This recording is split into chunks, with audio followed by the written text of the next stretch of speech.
మోషే మామ అయిన ఆ యిత్రో తన యొద్దకు పంపబడిన మోషే భార్య అయిన సిప్పోరాను ఆమె ఇద్దరి కుమారులను తోడుకొని వచ్చాను.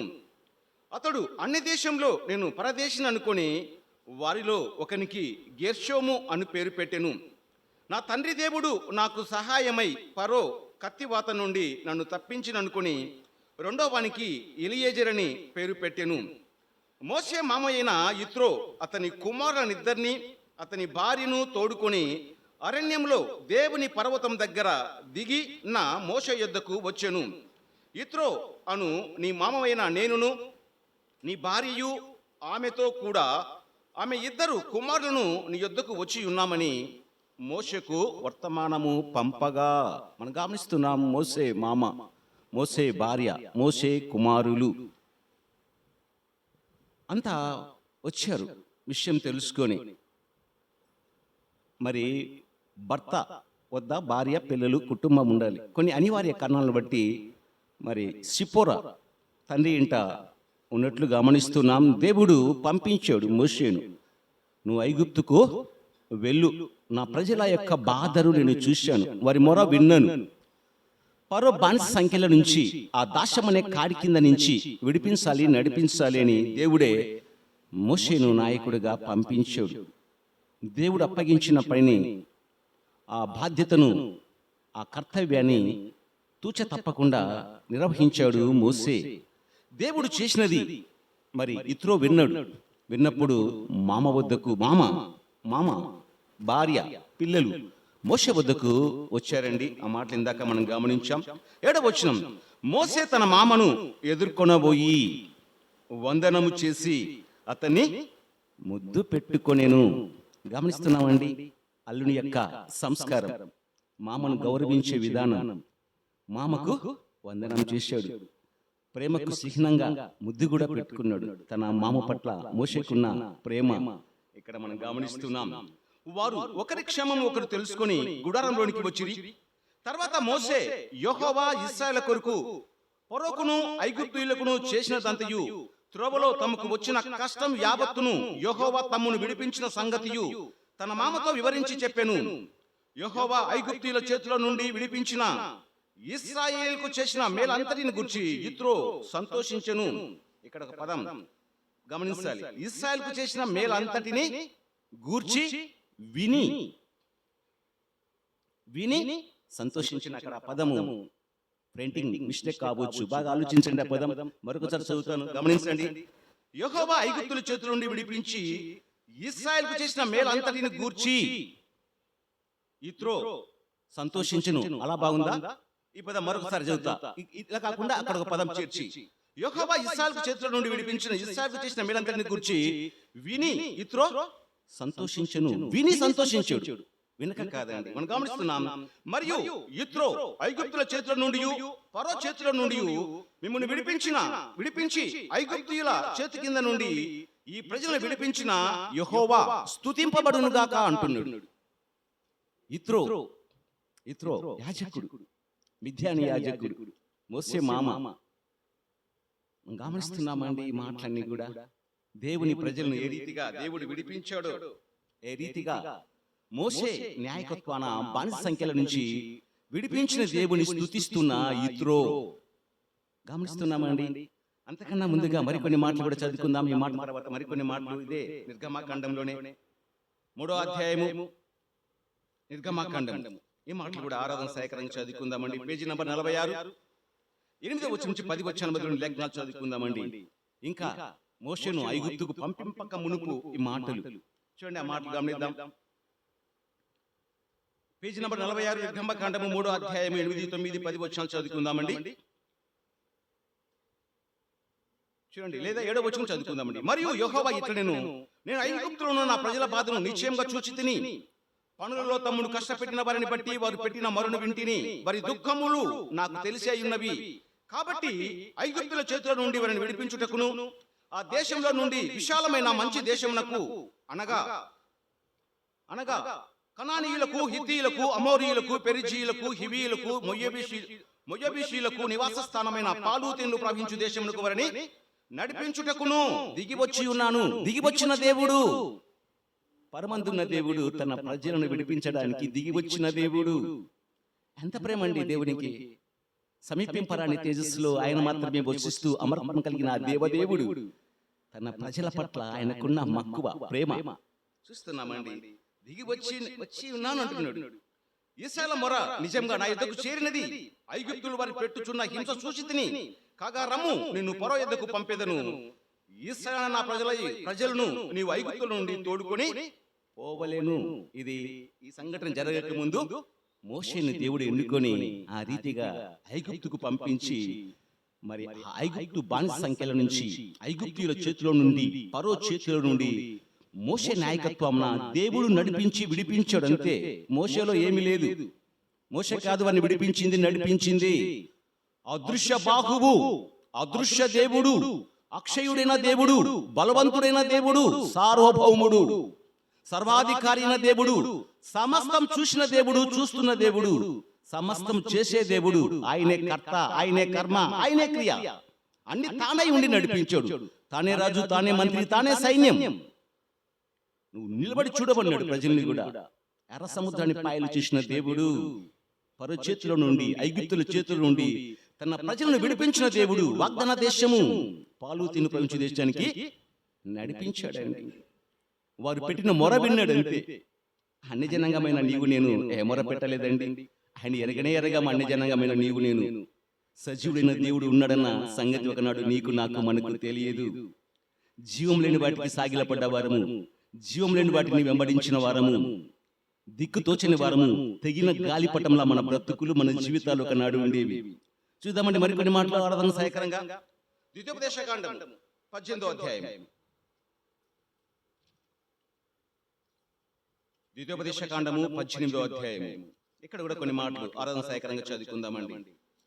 భవిష్యత్తు గురించి, జరగబోయే సంగతిని గురించి దేవుడు ముందే ప్రవక్త అయిన మోషేకు దేవుడు తెలియజేశాడు. ఆ మాట ప్రజలకు మోసే తెలియజేస్తూ ఉన్నాడండి. ద్వితీయోపదేశకాండం 18వ అధ్యాయం, పేజీ నంబర్ 160.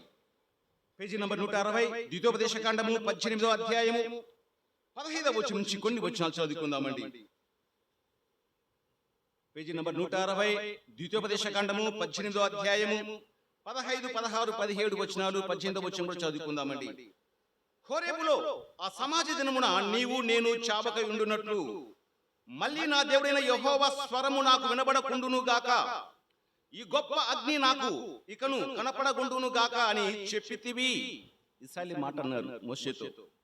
ఆ సమయమున నీ దేవుడైన యెహోవాను నువ్వు అడిగిన వాటన్నిటి చొప్పున నీ దేవుడైన యెహోవా నీ మధ్యను నా వంటి ప్రవక్తను, బాగా గమనించాలి మాట, నీ మధ్యను నా వంటి ప్రవక్తను నీ సహోదరులలో నీ కొరకు పుట్టించును.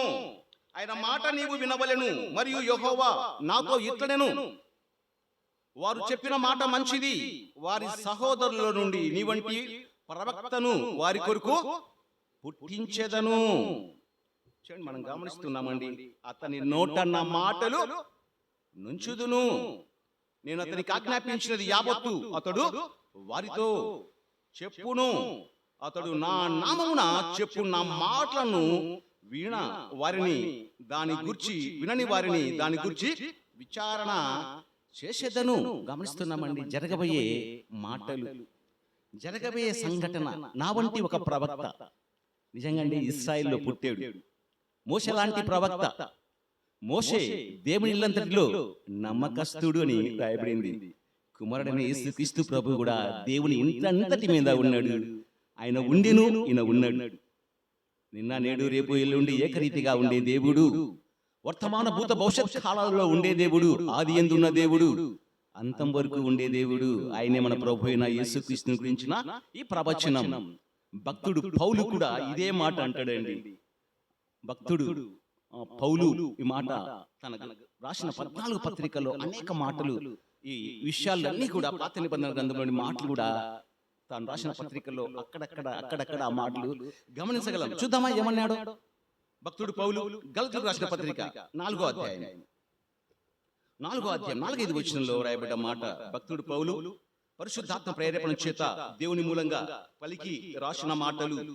తన ఇచ్చను బట్టి కాదు, తన ఊహను బట్టి కాదు. భక్తుడు పౌలు రాసిన మాట శ్రేష్టమైన మాట, అమూల్యమైన మాట. ఈ మాట కూడా మనం ఆరాధన సహాయకరంగా చదువుకుందామండి. చూద్దాం ఆ మాట. పేజీ నంబర్ 170, కొత్త నిబంధన గ్రంథము, పేజీ నంబర్ 170, గలతీయులకు రాసిన పత్రిక 4వ అధ్యాయము 4-5 వచనాలు చదువుకుందామండి. అయితే కాలము పరిపూర్ణమైనప్పుడు దేవుడు తన కుమారుని పంపెను. అక్కడ చూశాం, నా వంటి ఒక ప్రవక్త మీ సహోదరుల నుండి మీ కొరకు పుడతాడు. ఆ ప్రవక్త మాట వినాలి. ఆ ప్రవక్త నోట నా మాటలు ఉంచుతా అని చెప్పాడు దేవుడు. చూస్తున్నాం, వినని వాడు ఏమైతాడో కూడా ఆ మాట కూడా ఇందాక చదువుకుందామండి. చూడండి, అయితే కాలం సంపూర్ణమైనప్పుడు దేవుడు తన కుమారుని పంపెను. ఆయన స్త్రీ యందు పుట్టి మనము దత్తపుత్రం కావాలని ధర్మశాస్త్రంకు లోబడి ఉన్న వారిని విమోచించుటకై ధర్మశాస్త్రంకు లోబడిన వాడాయను. మనమైతే లేమండి. ధర్మశాస్త్రం నీకు నాకు మనకు కాదండి, అది ఒక ఇశ్రాయేలుకు మాత్రమే. మనం అన్ని జనాంగం, మనకు ధర్మశాస్త్రం లేదు, నిబంధనలు లేవు, కట్టడలు లేవు, సజీవుడైన దేవుడు లేడు, వారికే దేవుడు. మనం అన్ని జనాంగం. ఎవరమండి మనము? అన్ని జనాంగము. అబ్రహాం సంతతే ఇశ్రాయేలీయులు, ఆ సంతతే దేవుని ప్రజలు. వారే యూదులు, వారే హెబ్రీయులు, వారే ఇశ్రాయేలీయులు. ఈ 3 పదాల యొక్క అర్థం ఒకటే, జనాంగం ఒకటే. మనం గమనిస్తున్నామండి, కాలం పరిపూర్ణమైనప్పుడు దేవుడు తన కుమారుని పంపెను. ఆయన స్త్రీ యందు పుట్టాడు. ఆయన స్త్రీ యందు పుట్టి పురుష ప్రమేయం లేకుండా. మత్తయి సువార్తలో కూడా వంశావళి గ్రంథం మనం చదువుకుంటూ వస్తే అక్కడ రాయబడ్డ మాట, అబ్రహాముకు ఇస్సాకును కనిన మాట రాయబడింది. అబ్రహాము ఇస్సాకును కనిన, ఇస్సాకు యాకోబును కనిను అంటూ ఆ వంశావళి యొక్క లిస్టులో చూస్తే ఒకసారి గమనిద్దామండి. ఆ మాట కూడా, ఆ మాట చూసుకొని మరొక మాటలు చదువుకుందామండి ఆరాధన సహాయకరంగా. స్త్రీ యందు పుట్టి అన్న పదం గురించి రాయబడ్డ మాట మనం గమనిద్దామండి. ఆ మాట చూడండి, ఆ మాట ఇక్కడ 1వ అధ్యాయం, మత్తయి సువార్త 1వ అధ్యాయం, మత్తయి సువార్త 1వ అధ్యాయము మనం గమనిస్తే 16వ వచనం. ఈ పదము బలం చేకూరడానికి ఈ పదం మరొకసారి మాట చదువుకోవాలనిపించింది, ఈ జ్ఞాపకం వచ్చింది కాబట్టి ఈ పదం తీశానండి. మత్తయి సువార్త 1వ అధ్యాయం మనం గమనిస్తే 16వ వచనం. యాకోబు మరియ భర్త అయిన యోసేపును కనెను. చూడండి, యాకోబు మరియ భర్త అయిన యోసేపును కనెను. యాకోబు అంటే మరొక యాకోబు అనుకున్నారు. ఈ యాకోబు ఆ యాకోబు కాదండి. పేర్లు ఒక వ్యక్తికి పదే ఆ పేర్లు మరొక వ్యక్తికి కూడా ఉంటాయి. ఎవరు ఈ యాకోబు అన్న దాని గురించి చెప్పిన ఆ మాట రాయబడింది. యాకోబు ఎవరో? 15వ వచనం. ఎలీహూదు ఎలియాజరును కనెను, ఎలియాజరు మత్తానును కనెను, మత్తాను యాకోబును కనెను. ఈ యాకోబు మత్తాను కుమారుడు, ఆ యాకోబు ఇస్సాకు కుమారుడు. గమనించాలి మాటలు. మరొక మాట మనం గమనిస్తే 16వ వచనం. యాకోబు మరియ భర్త అయిన యోసేపును కనెను, ఆమె యందు క్రీస్తునబడిన యేసు పుట్టెను. గమనిస్తున్నాం కదండి. ఇక్కడ మనం రాయబడ్డ మాట, గల్తీలో భక్తుడు పౌలు రాయబడ్డ మాట, ఆయన స్త్రీ యందు పుట్టి. ఇక్కడ మనం గమనిస్తున్నాం, మరి యేసేపుకు ప్రదానము చేయబడిన ఆ స్త్రీకి ఆమె యందు క్రీస్తునబడిన యేసు పుట్టెను. యేసు కాలం పరిపూర్ణమైనప్పుడు ఆయన పుట్టాడు. ఆయన ఎవరు? భక్తుడు పౌలు తన రాసిన పత్రికలు రాస్తాడు. ఫిలిప్పీయులకు రాసిన పత్రికలు గమనిద్దామండి. ఆ మాటలు కూడా, ఈ మాటలు కూడా చదువుకుందాం ఆరాధన సహాయకరంగా. పేజీ నంబర్ 179, పేజీ నంబర్ 179, 2వ అధ్యాయము. ఇక్కడ కూడా ఆ మాటలు చదువుకుందాం ఆరాధన సహాయకరంగా. ఆయన స్త్రీ యందు పుట్టాడు, పురుష ప్రమేయం లేకుండా ఆయన పుట్టాడు. ఆయన జననం ఆశ్చర్యము, ఆయన జీవితం ఆశ్చర్యము. ప్రపంచంలో ఎక్కడ ఇటువంటి వింత విడ్డూరము ఆశ్చర్యము జరగలేదండి. పురుషుడు ప్రమేయం లేకుండా ఒక స్త్రీ, ఒక కన్యక గర్భం ధరించడం అన్నది అది అసంభవం. సైన్స్ కూడా అర్థం కానిది. సైన్స్ కు ఎవరికి కూడా అది అసాధ్యమే, దేవునికి మాత్రమే సాధ్యము. ఫిలిప్పీయులకు రాసిన పత్రిక పేజీ నంబర్ 179, 2వ అధ్యాయము 4, 5, 6, 7 వచనాలు కూడా చదువుకుందామండి. లేదా కింద చదువుకుందామండి. 6, 7 చదువుకున్నాం. పే వచనాలు లేకుండా కింద వచనాలు చదువుకున్నాం. ఈ మాట చదువుకుందాం. మనం గమనిస్తే ఇక్కడ రాయబడ్డ మాట 6వ వచనం. ఆయన స్త్రీ యందు పుట్టి అని చూశాం కదా. ఆయన ఎవరో రాయబడింది. ఆయన అక్కడ చూశాం కదా. ఆయన స్త్రీ యందు పుట్టి. ఆయన గౌరవ పదం. ఎవరికి వాడతారు ఆ పదము? దేవునికి. లోకంలో గనులకు వాడతారు ఆయన అంటాం. మనం గమనిస్తే లోకంలో మనం పరిపాలించిన పాలకులు వాళ్ళు గొప్పవాళ్ళైనప్పుడు వాళ్ళ అధికారాన్ని బట్టి గౌరవిస్తాం. ఇక్కడ మనం గమనిస్తున్నాం, ఈయన సర్వాధికారి అయిన దేవుడు. ఇక్కడ మనం గమనించగలం ఆ మాట. ఆయన ఎవరు? యేసుక్రీస్తు ప్రభు. దేవుని స్వరూపం కలిగిన వాడై ఉండి దేవునితో సమానంగా ఉండుట విడిచిపెట్టకూడని భాగ్యమని ఎంచుకోలేదు, కానీ మనుషుల పోలికగా పుట్టి దాసుని స్వరూపం ధరించుకొని తను తానే రిక్తునిగా చేసుకొనెను. మరియు ఆయన ఆకారమందు మనుషుడిగా కనబడి మరణము పొందునంతగా, అనగా శిలువ మరణం పొందునంతగా విధేయత చూపిన వాడే తన్ను తాను తగ్గించుకొనెను. తగ్గించుకున్న దేవుడు ఆయన దేవుడండి. ఆయన దేవుడు నిరంతరం ఉండేవాడు. నీవులే నావలే ఆనాడు దేవుని ప్రజలను ఇశ్రాయేలీయులు మొరపెట్టారు. వారి యొక్క దుఃఖాన్ని చూసిన దేవుడు, వారి మొర విన్న దేవుడు తానే దిగి వచ్చి, మనం ఏ మొర పెట్టలేదు. ఎప్పుడైనా మనం మొర పెట్టామా? పెట్టలేదండి. చూశాం కదా మాట, ప్రవక్త మోషేకు చెప్పిన మాట, నా వంటి ఒక ప్రవక్త మీ సహోదరులలో మీ కొరకు పుట్టించుతాను అని చెప్పాడు అన్నమాట. భక్తుడు పౌలు తను రాసిన మాటల్లో, తన రాసిన పత్రికలో ఈ మాటలు అనేక రకాలుగా అనేక విధాలుగా ఉన్నాయండి. గమనించగలం. రోమాలో కూడా వ్రాయబడింది, పితరులు వీరివారు, శరీరం బట్టి క్రీస్తు వీరిలో పుట్టిను, ఈయన సర్వాధికారి అయిన దేవుడై ఉండి నిరంతరము స్తోత్రార్హుడై ఉన్నాడని వ్రాయబడింది. నిరంతరం ఆయన సర్వాధికారి అయిన దేవుడు. పితరులు వారి వారే గాని శరీరం బట్టి యేసుక్రీస్తు ప్రభు ఇశ్రాయేలు వంశంలో యూదా గోత్రంలో పుట్టాడు. మనం గమనిస్తున్నామండి ఆ మాటలు. చూడండి, శిలువ మరణం పొందినంతగా ఆయన తన్ను తాను తగ్గించుకున్న మాట మనం గమనిస్తున్నాం.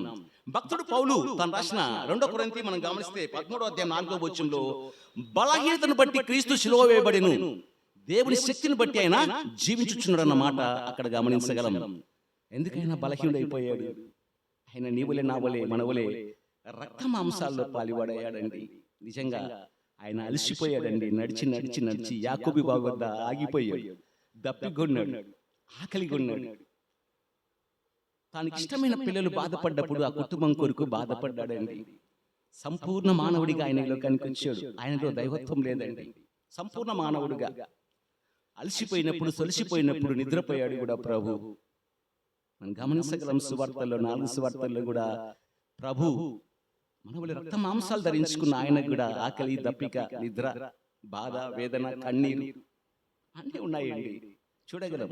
చింత కూడా ఉంది. అన్ని గమనించగలం. ఆ మాటలన్నీ కూడా ఆయన మనవలే జీవించాడు. సంపూర్ణ మానవుడిగా ఈ లోకంలో మరి జన్మించి 33 సంవత్సరం జీవించాడు. ఆయన జనంలో మాత్రము పాపం లేదండి. ఆయన జీవితంలో కూడా పాపము లేదు. శిలువ మరణం పొందినంతగా అని చూస్తున్నాం. ఎందుకు శిలువ మరణం పొందాలనుకున్నాడు? అది శాపగ్రస్తమైనదండి శిలువ మరణం. చూద్దాం ఒక మాట. బలహీనతను బట్టి ఆయన శిలువ వేయబడ్డాడు, అంతే. మనం మరొక మాట గమనిద్దామండి. భక్తుడు పౌలు రాసిన కొలస్సీయులకు రాసిన పత్రిక 1వ అధ్యాయం ఇక రాయబడ్డాయి ఎందుకైనా శిలువ వేయబడ్డాడు. కొలస్సీ పిలిపి పక్కనే ఉందండి, పక్కనే ఈ పత్రిక పక్కనే ఉందండి. కొలస్సీ పేజీ నంబర్ 183, పేజీ నంబర్ 183. కొలస్సీయులకు రాసిన పత్రిక 1వ అధ్యాయం 19 నుంచి 22 వచనాల మధ్యలోని లేఖనాలు ఆరాధన సహాయకరంగా ఈ మాటలు చదువుకుందామండి. చూడండి, ఇక్కడ మనం గమనిస్తాం ఆ మాట. ఎందుకైనా శిలువ వేయబడ్డాడు. 1వ అధ్యాయం 19 నుంచి 22 వచనాల మధ్యలోని మాటలు చదువుకుంటే, ఆయన చూడండి, ఆయన యందు సర్వ సంపూర్ణత నివసింపవలననియు ఆయన శిలువ రక్తం చేత సంధి చేసి ఆయన ద్వారా సమస్తమును, అవి భూలోకమందున్నవైనను పరలోకమందున్నవైనను, వాటన్నిటినీ ఆయన ద్వారా తనతో సమాధాన పరుచుకునవలనని తండ్రి అభిష్టమాయను. మరియు గత కాలమందు దేవునికి దూరస్తులను, మా గమనించాలి మాటలు, గతంలో మనము దూరస్తులము, మీ దుష్క్రియల వల్ల మీ మనసులో విరోధ భావం కలిగిన వారునై ఉండిన మిమ్మును కూడా తన సన్నిధిని పరిశుద్ధులుగాను, నిర్దోషులుగాను, నిరపరాధులుగాను నిలబెట్టుటకు ఆయన మాంసయుక్తమైన దేహమందు మరణము వలన ఇప్పుడు మిమ్మును సమాధాన పరిచెను అన్న మాటలు గమనిస్తున్నామండి. చూడండి, నిజంగా సమాధానము మనకు లేదు. సమాధాన కారకుడు, సమాధానకర్త ఆయన. మనం నిజంగా మనల్ని పరిశుద్ధులుగా చేయడానికి, నిర్దోషులుగా చేయడానికి, నిరపరాధులుగా నిలబెట్టుటకు ఆయన కూడా మాంసయుక్తమైన దేహమందు అంటే శరీరమందు మరణము వలన ఇప్పుడు మిమ్మును సమాధాన పరిచెను. నిజంగా తండ్రి అయిన దేవునికి, నీకు, నాకు, మనకు సమాధానము లేదండి. ఇదే కొలస్సీ పత్రికలోనే మరికొన్ని మాటలు చదువుకున్నాం. 2వ అధ్యాయం, కొలస్సీ 2వ అధ్యాయం 13వ వచనం నుంచి చదువుకుందామండి. ఇక్కడ కూడా కొన్ని మాటలు వ్రాయబడి ఉన్నాయి. నిజంగా ఎందుకైనా శిలువ మరణం పొందాడు. మరియు అపరాధము వలనను శరీరమందు సున్నతి పొందక యుండుట వలన మీరు మృతులై ఉండగా. నిజమే కదండి. ఎఫెసీ 2వ అధ్యాయం 1వ వచనంలో మనం గమనించగలం అన్నమాట. మీరు మీ అపరాధముల చేతను పాపముల చేతను చచ్చిన వారై ఉండగా. చచ్చిన, మృతి 2 పర్యాయ పదాలండి. మరణము ఇవన్నీ ఒకటే అర్థం, దాని అర్థం. మరియు అపరాధముల వలనను శరీరమందు సున్నతి పొందక వినుట వలన. మన సున్నతి ఆచారం లేదండి, ఒక ఇశ్రాయేలీయులకు మాత్రమే సున్నతి. మనం గమనిస్తాం, ఆ రోజు అబ్రహాంతో అటువంటి నిబంధన దేవుడు చేసుకున్నాడు. అబ్రహాం సంతతి యావత్తు సున్నతి సంస్కారాన్ని వాళ్ళు ఆచరించారండి. చూడండి, ఆ మాటలు గమనిస్తున్నాం. మరియు అపరాధం వలనను శరీరమందు సున్నతి పొందక ఉండటం వలన మీరు మృతులై ఉండగా దేవుడు రాతరూపకమైన ఆజ్ఞ వలన మన మీద రుణముగాను మనకు విరోధంగాను నుండిన పత్రమును మేకులతో శిలువకు కొట్టి దాని మీద సేవ్రాతను తుడిచివేసి మనకు అడ్డం లేకుండా దానిని ఎత్తివేసి మన అపరాధములన్నిటినీ క్షమించి ఆయనతో కూడా మిమ్మల్ని జీవింపజేసెను. ఆయన ప్రధానులను అధికారులను నిరాయుధులుగా చేసి శిలువ చేత జయోత్సవంతో వారిని పట్టి తెచ్చి బాహుటంగా వేడుకకు కనపరచును అని రాయబడింది. ప్రింటింగ్ తప్పండి, ప్రింటింగ్ మిస్టేక్ చాలా ఉన్నాయి. బైబిల్లో గమనిస్తున్నారు ఆ పదాలు కొన్ని మనము చేర్చుకొని చదువుకుంటే ఆ పదానికి సరైన అర్థం వస్తుంది, మనకు కూడా అర్థమవుతుంది. బైబిల్ తప్పు కాదండి, ప్రింటింగ్ దోషం అంతే. ప్రింట్ చేసేటప్పుడు వచ్చేసేటప్పుడు అక్కడక్కడ కొన్ని పదాలు మిస్టేక్ అయి ఉంటాయి అంతే. ఇంకోటి తర్జమా చేయబడింది, అది మా గ్రీకు భాషలో నుంచి తర్జమా చేయబడ్డ గ్రంథము పరిశుద్ధ గ్రంథము. మనం అందుకే యెహోవా గ్రంథమును పరిశుద్ధ గ్రంథమును పరిశీలించి చదువుకోవాలి, నిదానంగా చదువుకోవాలి, అర్థమయ్యేలా చదువుకోవాలి. కథలా నవలలా చదివితే మనకు అర్థం కాదండి. ఎందుకైనా యేసుక్రీస్తు ప్రభు శిలువ మరణం పొందాడు చూద్దామంటే మరికొన్ని మాటలు అర్థం సేకరణగా ఆ మాటలు కూడా హెబ్రీ గ్రంథకర్త రాస్తాడు భక్తుడు పౌలు. హెబ్రీ పత్రిక నిజంగా చక్కని మాట. ఆ మాట చదువుకుందామండి. ఆ మాట కూడా చక్కని మాట, అమూల్యమైన మాట. ప్రతి మాట అమూల్యమే, ప్రతి మాట చక్కనిదే. ఇందులో ఈ మాటల్లో ఎంతో విలువైనది, అమూల్యమైనవి, మధురమైనవి, జుంటి తేనె ధరల కంటే మధురమైనవి అండి పరిశుద్ధ గ్రంథంలోని దేవుని యొక్క మాటలు. హెబ్రీ 12వ అధ్యాయం 2వ వచనం 5వ భాగంలో ఆ మాట రాయబడి ఉంది. ఈ మాట కూడా ఆరాధన సహాయకరంగా చదువుకుందామండి. పేజీ నంబర్ 208, హెబ్రీ పత్రిక 12వ అధ్యాయము 2వ వచనము 5వ లైన్ చూడండి. ఎందుకు యేసుక్రీస్తు ప్రభు శిలువను సహించాడో, భరించాడో, శిలువ మరణం పొందాడో ఇక్కడ ఆ మాట రాయబడింది. ఆయన ఎవరు? యేసుక్రీస్తు ప్రభు తన ఎదుట ఉంచబడిన ఆనందం కొరకై అవమానమును నిర్లక్ష్య పెట్టి శిలువను సహించాడు. తన ఎదుట ఉంచబడిన ఆనందం కొరకై యేసుక్రీస్తు ప్రభు నిజంగా అండి ఆ మాట, తన ఎదుట ఉంచబడిన ఆనందం కొరకై అవమానమును నిర్లక్ష్య పెట్టాడు. అవమానాన్ని లక్ష్య పెట్టలేదు దేవుడు, అది నిర్లక్ష్య పెట్టాడు. తన ఎదుట ఉంచబడిన ఆనందం. ఎందుకు? ఏది ఆనందము? నశించి నరకానికి వెళ్తున్న మనల్ని రక్షిస్తారన్న ఆనందం. ప్రజలు మరణంలో నుంచి జీవంలోనికి దాటింపబడతారు. నేను ఈ కార్యం చేస్తే, నేను ఈ అవమానం భరిస్తే, ఈ దెబ్బలు సహిస్తే, ఈ నిందలు సహిస్తే, ఈ బాధ భరిస్తే, ఈ భారం భరిస్తే, నిజంగా యేసుక్రీస్తు ప్రభు ఆ గొప్ప దేవుడు నీ కొరకు నా కొరకు తన ఎదుట ఉంచబడిన ఆనందం కొరకై అవమానం నిర్లక్ష్య పెట్టి సిలువను సహించాడండి. ఏ పాపం చేశాడండి? ఏ నేరం చేశాడు? ఆ మాట భక్తుడు పేతురుడు అంటాడు, ఆయన పాపము చేయలేదు అని రాయబడింది.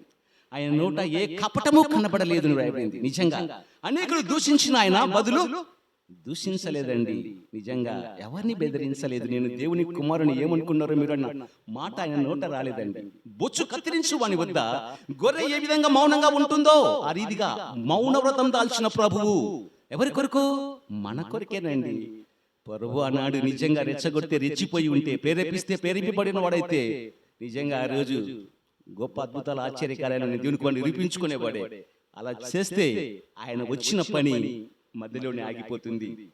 నిజంగా శిలువలో ఉన్నప్పుడు తలలు గుస్తూ అనేకులు వాడా వీడా అని దూషించారు, ద్వేషించారు. నిజంగా గొప్ప దేవుడు ఆయన యొక్క దీర్ఘశాంతాన్ని మనం గమనిస్తున్నామండి. ఇష్టంగా సహించాడండి దెబ్బలన్నీ, ఇష్టంగా, కష్టంగా కాదండి. మనం ఇష్టమైన పిల్లలం కాబట్టి మన కొరకు భారం భరించాడు.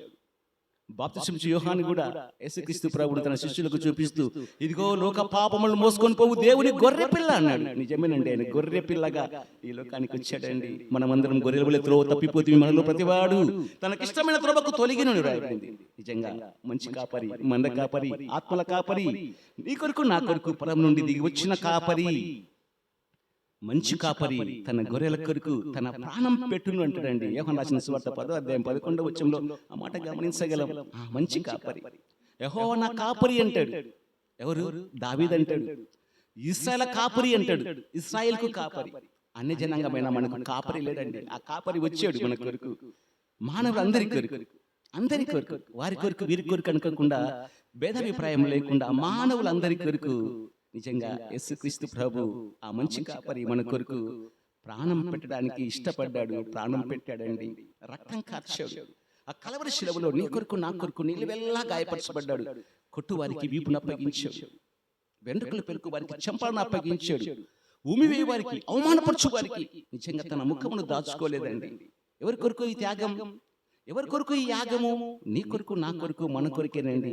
నిజంగా ఒక మాట చదువుకుందాం, ఆ మాట కూడా ఆరాధన సాయకరంగా చదువుకుందాం. భక్తులు రాశాడు పేతురు, చూద్దాం ఆ మాట ఒక్కసారి చదువుకుందామండి. ఆ మాట చక్కని మాట, ఈ మాట కూడా ఆరాధన సాయకరంగా చదువుకుందాం.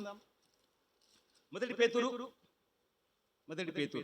పేజీ నెంబర్ 215, 2వ అధ్యాయం. ఇందాక నేను చదివిన మాటలు మరొకసారి చదువుకుందామండి. ఈ మాటలు 21, 22, 23, 24 వచనాలు కూడా చదువుకుందామండి. 25 వచనాల వరకు కూడా చదువుకుందాం. Page number 215. ఈ మాటలు చదువుకుని ఆరాధనలో ముందుకు సాగిపోదామండి. పేతురు రాసిన మొదటి పత్రిక 2వ అధ్యాయము 21వ వచనము. క్రీస్తు కూడా మీ కొరకు బాధపడి, ఈ లోకంలో నిన్ను నన్ను ప్రేమించి బాధపడేవారు ఎవరు లేరండి. మన కొరకు బాధపడే ఏకైక దేవుడు అంటే సజీవుడైన మన ప్రభువే. తండ్రి అయిన దేవుడు, తనయుడైన దేవుడు బాధపడ్డారు. దేవుడు మానవుని సృష్టించినప్పుడు తన హృదయం నొచ్చుకున్నాడు, సంతాపం చెందాడు. ఆ మాటలన్నీ కూడా ఆది కాండంలో మనం గమనించగలం. 6, 7, 8, 9 అధ్యాయాలు అక్కడక్కడ ఆ పదాలు గమనించగలమండి. ఆ మాటలన్నీ ఇక్కడ రాయబడి ఉన్నాయి. ఇక్కడ క్రీస్తు కూడా బాధపడ్డాడు. మీరు తన అడుగు జాడలందు నడుచుకున్నట్లు మీకు మాదిరి ఉంచిపోయిను. ఆయన పాపం చేయలేదు, ఆయన నోట ఏ కపటం కనపడలేదు, ఆయన దూషింపబడి బదులు దూషింపలేదు, ఆయన శివ పెట్టబడి బెదిరింపక న్యాయంగా తీర్పు తీర్చు దేవునికి తను తాను అప్పగించుకొనెను. ఎందుకు అప్పగించుకున్నాడు? మనము, నీవు నేను, మనము, మానవులందరము మనము పాపముల విషయమై చనిపోవాలని, నీతి విషయమై జీవించాలని ఆయనే తన శరీరం ముందు మన పాపములను మాను మీద మోసుకున్నాడు. ఆయన పొందిన గాయముల చేత విశ్వసించిన నీకు నాకు స్వస్థత పొందితిమి. మీరు గొర్రెల పడే త్రోవ తప్పిపోతిరి అని రాయబడింది. దారి తప్పిపోతిరి, త్రోవ దారి రెండు ఒకటే పర్యాయ పదాలు. త్రోవన్న దారి అన్న ఒకటే అర్థమండి. మీరు గొర్రెల పడే దారి తప్పిపోతిరి కానీ ఇప్పుడు మీ ఆత్మల కాపరియు, ఆత్మల కాపరి, మంచి కాపరి, మంద కాపరి మనం గమనిస్తున్నామండి. అధ్యక్షుడు ఆయన వైపునకు మళ్ళీ ఉన్నారు. యేసుక్రీస్తు ప్రభు కలవరి శిలువలో నీ కొరకు నా కొరకు మన కొరకు మన పాపానికి ప్రక్షాళన కలగాలని ఆయన యొక్క పరిశుద్ధ రక్తాన్ని చిందించాడండి. ఆయన పరిశుద్ధ రక్తాన్ని చిందించాడు. మనం గమనిస్తే ఇదే పేతురు రాసిన మొదటి పత్రిక 1వ అధ్యాయము 18, 19 వచనాల్లో పితృపార్యప్రేమ వ్యర్థ ప్రవర్తన మీరు విడిచిపెట్టినట్లుగా వెండి బంగారం వంటి క్షయ వస్తువుల చేత మీరు విమోచింపబడలేదు, కానీ అమూల్య రక్తం చేత. ఆయన అమూల్యమైన వాడు, ఆయన రక్తం కూడా అమూల్యము, మన విశ్వాసం కూడా అమూల్యమైనదేనండి. ఆ మాటలను కూడా భక్తుడి పేతురు తను రాసిన పత్రికలో చక్కగా ఆ మాటలని వర్ణిస్తాడండి. ఆయన రక్తం చిందించకపోతే మనకు మన పాపానికి ప్రక్షాళన లేదు, మన పాపానికి విమోచన లేదు, మన పాపానికి విడుదల లేదండి. నిజంగా దేవుడు గొప్ప కార్యం చేశాడు. మరి మనం గమనిస్తే ప్రాణం, రక్తంలో ప్రాణం ఉందండి, రక్తంలో జీవం ఉంది. ఆ జీవమైన రక్తాన్ని మన కొరకు దారాలు దారాలుగా కార్చాడు. తన ఒంటిలో ఉన్న నీటిని కూడా కార్చడండి. రక్తము నీరు ఒక సైనికుడు యేసుక్రీస్తు ప్రభు శిలువలో వేలాడబడుతున్నప్పుడు కసితో పక్కతో బలలో పొడిచినప్పుడు రక్తము నీరు కారణం రాయబడింది. సువార్తల పదం గమనించగలం ఆ మాట. మన కొరకు రక్తం కార్చిన దేవుడు, నీటిని కార్చిన దేవుడు, తనకు మన కొరకు ప్రాణం పెట్టిన దేవుడు, మన కొరకు చనిపోయిన దేవుడు, మన కొరకు సమాధి చేయబడ్డ దేవుడు. మన కొరకై యేసుక్రీస్తు ప్రభు చావును సమాధిని జయించి తిరిగి 3వ దినమున మృత్యుంజయుడై లేచిన సజీవుని యొక్క సువార్త విన్నాం, విని విశ్వసించామంతే. మనం ఏం చేసింది లేదు, గొప్పగా ఏమైనా చేశామా? యేసుక్రీస్తు ప్రభు యొక్క సువార్త విన్నప్పుడు నిజమైన దేవుడే నా పాపం కొరకు చనిపోయాడని హృదయంలో విశ్వసించి నోటితో పాపాలు ఒప్పుకున్నాము. మన పాపానికి క్షమాపణ కలిగింది. ఆయన రుధిర ధారల చేత కడిగాడు, ఆత్మచేత ముద్రించాడు, ఆత్మను సంచకరువుగా ఇచ్చాడు. ఆయన స్వరత్వం ఇచ్చి సంపాదించిన సంగమనే శరీరంలో నిన్ను నన్ను మనల్ని అంగాలుగా చేశాడు. సంవత్సరాలు మొదలుకొని సంవత్సరాంతం ఊరుకోయిన కనుదృష్టి నీపైన నాపైన ఉంది.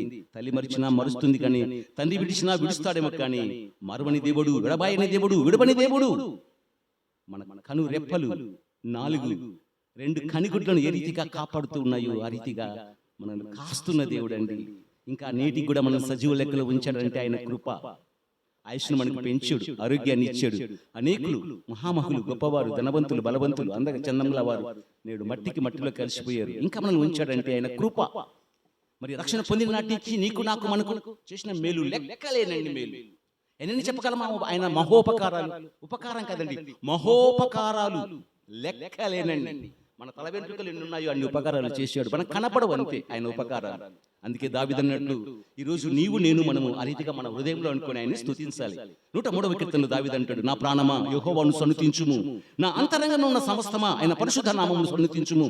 నా ప్రాణమా యెహోవాను సన్నుతించుము, ఆయన చేసిన ఉపకారములలో దేనిని మరవక దేవుని నిజంగా మనసా వాచ కర్మణ ఏక మనసుతో ఏక భావంతో ఏక తాత్పర్యంతో నీవు నేను మనము అందరం కలిసి ఒకే మనసుతో ఒకే భావంతో తండ్రి అయిన దేవుని స్తుతిద్దాం, ఆరాధిద్దాం, గణపనుద్దాం, మహిమపరుద్దామండి. స్తుతులు చెల్లించుకుందామండి. మౌనంగా ఉండాలి. పిల్లల తల్లిదండ్రులు ఒకవేళ పిల్లలు ఉంటే దయించి బయటికి తీసుకువెళ్ళండి. స్తుతులు చెల్లించుకుందామండి. స్తుతులు చెల్లించుకుందాం. సిలువరా